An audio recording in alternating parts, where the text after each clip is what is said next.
fonologi adalah cabang ilmu linguistik yang mempelajari sistem bunyi dalam suatu bahasa.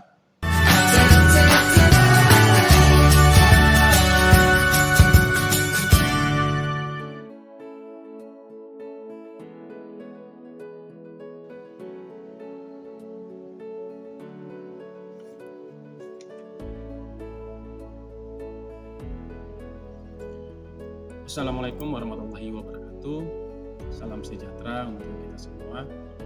Semoga kita semua dalam keadaan sehat walafiat. Amin ya rabbal alamin. Perkenalkan, nama saya Romila Musa, mahasiswa Magister Linguistik Universitas Gadjah Mada.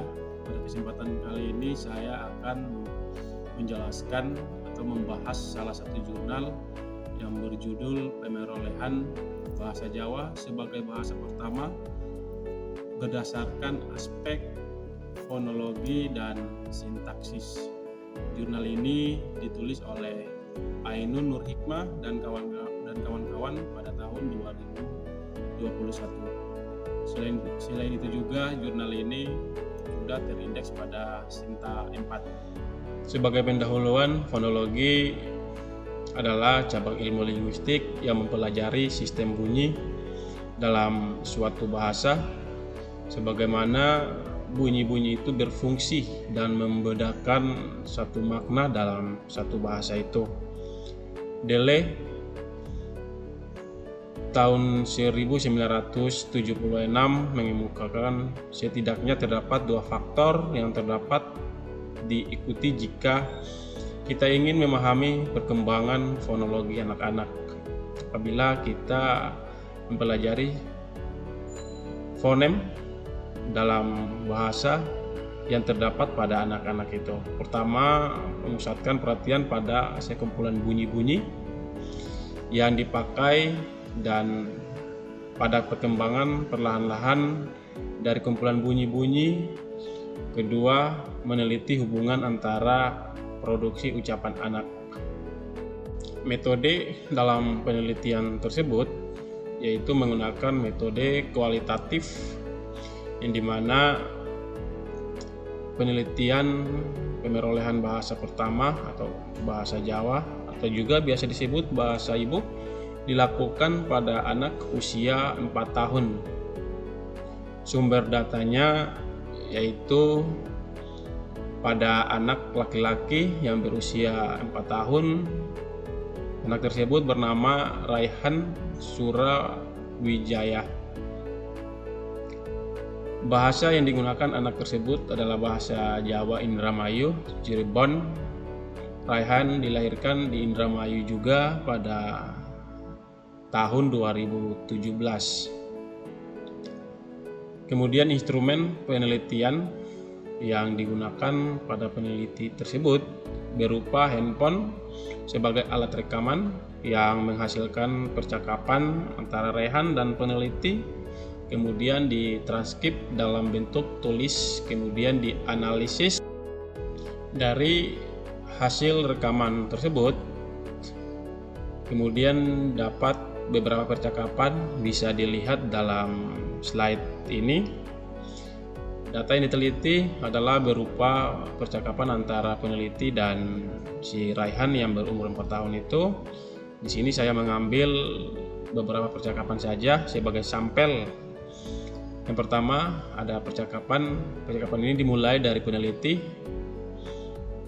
Dedehku arane sapa? Raihan menjawab alane ehan. Kemudian Raihan kuis sekolah durung sih. Raihan dulung ewis. Kemudian peneliti juga owis sih ora miang-miang. Raihan menjawab lagi libul. Oh libur. Mengapa si liburku? Raihan menjawab embuh. Kenang apa? Kemudian juga peneliti membalas, oh libur gara-gara virus ya deh.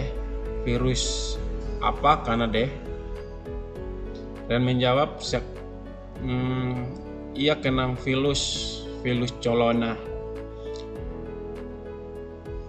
Kemudian Rehanku, nama sekolahnya apa sih Kana? Rehan menjawab, sekolah PAUD. Ehan mah. Kemudian oh iya PAUD. Rehan kah baka mam karoh apa Kana? Sega goleng kalau tahu, kalau endok ceplok. Baka mam entok akeh beli. Akeh mah akeh ehan mah kental. Widih enak beli sih. Rehan menjawab, enak saga putih mah benak Kana. Kemudian blenak enak je dih benak Kana. Kemudian percakapan terakhir dari peneliti, oh yawis Rehan kah lagi awan tas tuku apa Kana? Rehan menjawab, lobot-lobotan. Sebelumnya mohon maaf karena ini percakapan dalam bahasa Indramayu Cirebon. Kemudian saya juga tidak begitu mahir dalam bahasa tersebut. Apabila ada kata-kata yang salah, mohon dimaafkan. Itu percakapan antara si peneliti dan si Rehan. Kemudian dari hasil penelitian itu, berdasarkan aspek fonologi, kita bisa lihat pada tabel ini dalam slide tersebut.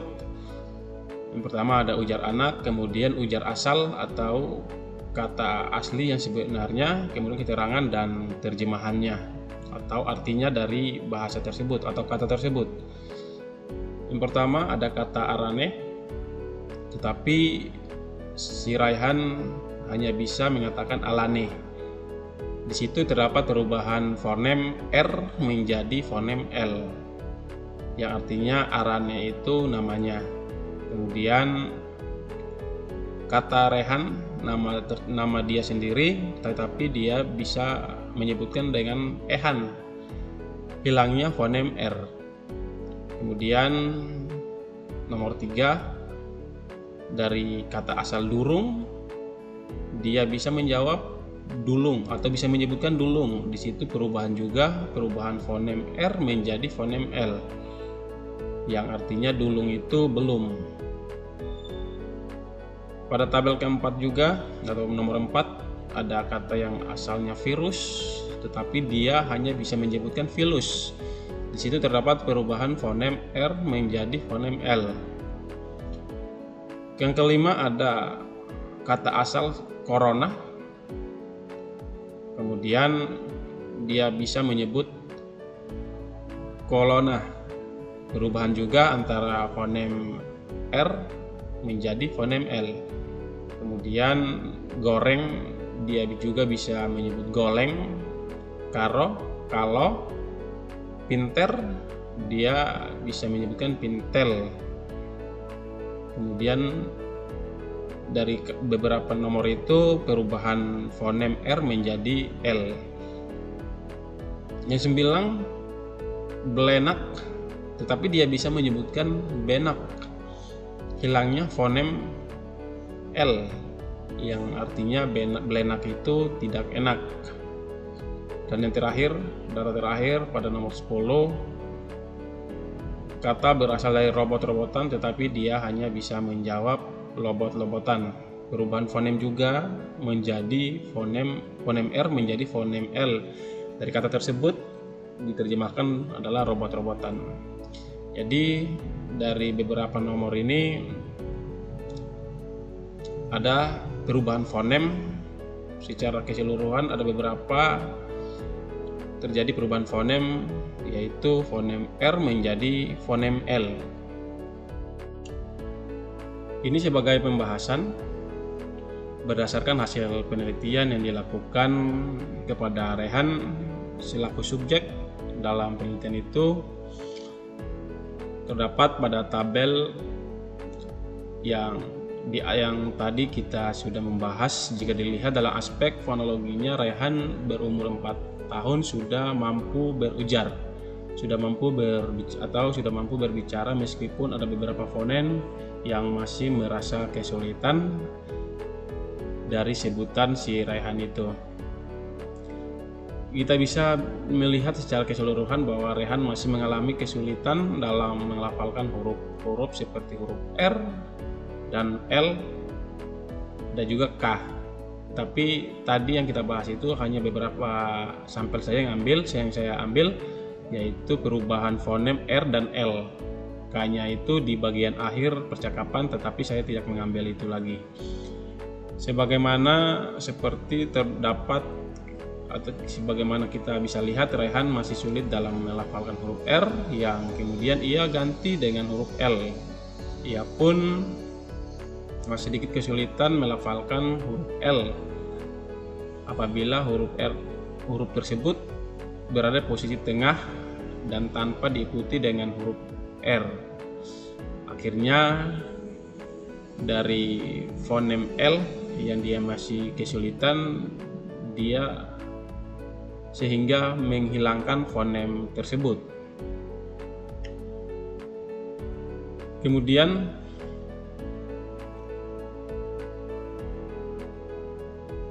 pada kata tersebut secara keseluruhan sehingga menggantinya dengan huruf L tadi yang saya katakan, kata bloli menjadi contohnya, kata bloli menjadi boli. Akhirnya fonem L yang depan atau pada urutan kedua itu dihilangkan. Kata lain seperti goreng, dia justru sangat fasih dalam melafalkan huruf L meskipun posisinya tetap berbeda atau berada di tengah kata, karena pada contoh kata tersebut terdapat fonem R yang mungkin baginya jauh lebih sulit untuk dilafalkan daripada fonem L. Nah, ini jurnal yang saya bahas tadi, yang saya sudah sebutkan di pertama. Jurnal yang saya bahas tadi itu berjudul Pemerolehan Bahasa Jawa sebagai Bahasa Pertama berdasarkan aspek fonologi dan sintaksis. Tetapi saya membahas tadi hanya pada aspek fonologi saja, karena pada kesempatan ini saya ditugaskan untuk membahas fonologi bebas dari karya siapapun. Yang penting jurnal tersebut terindeks pada Sinta 4. Jurnal tersebut ditulis oleh Ainun Nur Hikmah dan kawan-kawan, bisa dilihat pada slide. Kemudian link jurnal tersebut di slide juga saya sudah bagikan dalam slide tersebut. Mungkin itu saja yang bisa saya bahas pada jurnal Pemerolehan Bahasa Jawa sebagai bahasa pertama berdasarkan aspek fonologi dan sintaksis. Semoga dalam pembahasan ini dapat bermanfaat bagi orang lain, terutama pada mahasiswa linguistik yang mengambil mata kuliah fonologi atau mengambil materi fonologi. Cukup dari saya. Sekian dari saya. Wassalamualaikum warahmatullahi wabarakatuh.